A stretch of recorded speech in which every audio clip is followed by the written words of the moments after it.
It's late January 2024. I've been plugging away on the skoolie, but everything is slower in the cold weather. And by cold, it's actually perhaps moderate today at 2 degrees Celsius above freezing.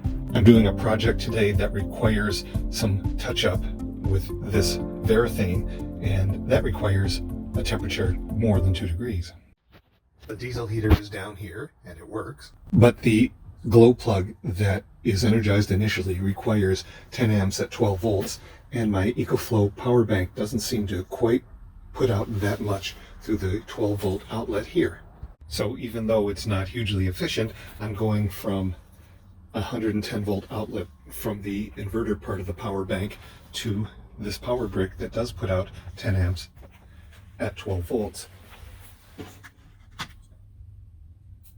Sometimes it takes a couple times to get it going, but I've had some success in making the diesel heater run in this way. This is the first winter in which I've had all the spray foam insulation installed and clear vinyl storm windows on many of the windows.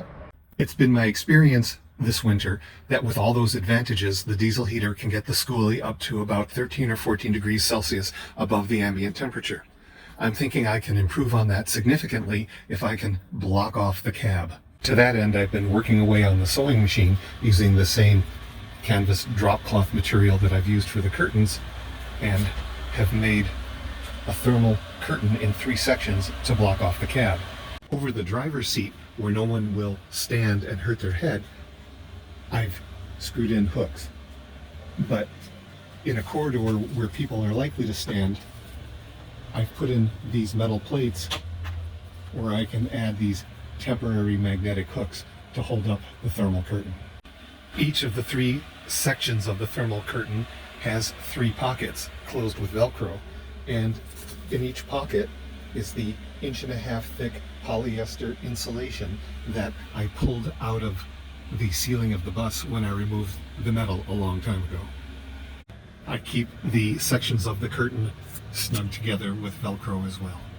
And I also use some Velcro to snug the curtain to the frame of the bus.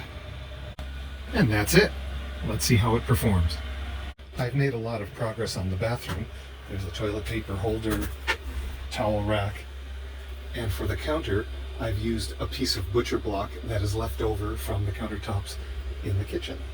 Off of Etsy, I bought a vessel sink, which I'm grateful traveled uneventfully halfway around the world. I think it's kind of pretty. Off of Amazon Canada, I got a mixing tap of a height suitable to a vessel sink. This is how I see it going together. I've measured twice, but drilling through this piece is still nerve-wracking.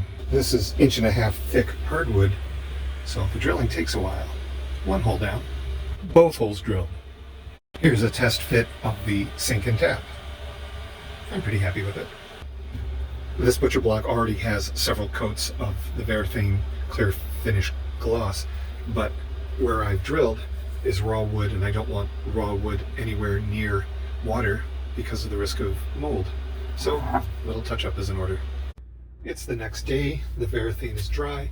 I've got a bead of clear caulk along the back there because it's going to be hard to reach once the faucet is in place. And a whole lot of construction is happening outside the skoolie, so forgive the noise. Time to assemble and install the faucet. Now, these braided supply lines are color-coded. There's red for hot and blue for cold.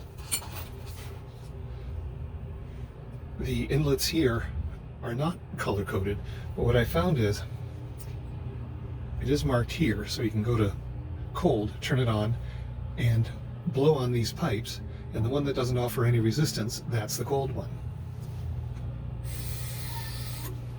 That's this one here. The kit also includes a little grommet that goes in this groove here, which should create a seal of the faucet against the countertop. The written instructions are silent on this point, but a YouTube video about installing an analogous faucet said that when you're screwing in the supply line, you should not use tools. So I'm going to try hand tightening it, and if I need to go back later and tighten it with a wrench, I will. Next, we remove this nut. This narrower piece of thread goes into the faucet.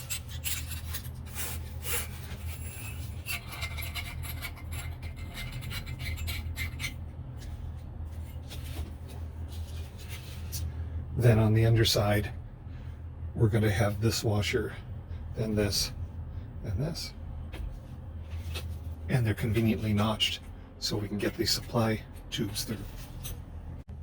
Once I get this large nut hand tightened under the countertop, then I use a Phillips screwdriver and secure it to the underside in that way. There it is from the underside, and from the top. Looks okay. For the sink installation, and in particular the drain, I believe these components go above the porcelain and these go under the countertop. I've seen installers put a bead of caulk around the bottom of the sink here. I happen to have some butyl sealing tape left over, so I think I'm going to use that.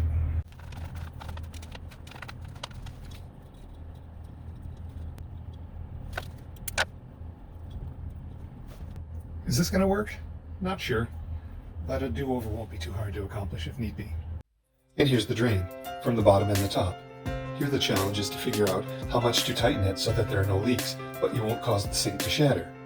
Not sure if I got it right, but I can make some adjustments later.